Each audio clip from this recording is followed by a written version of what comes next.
এই জায়গাটায় কি ছিল তোমাদের কি মনে পড়ে? সেটা এই জায়গাটাই ছিল আমার এই ফ্রেমটা, তাও আবার টুলের উপর দাঁড় করানো বেড সাইড টেবিল হিসেবে।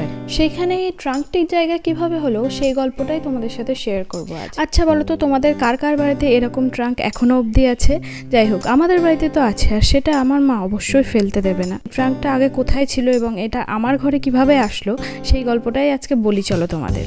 এই ট্রাঙ্কটার প্রথমে জায়গা ছিল আমার দিদির ঘরে, তো সেইখানে নতুন খাট আর ড্রেসিং টেবিল ঢোকায় এই ট্রাঙ্কটার আর জায়গা হয়ে ওঠেনি।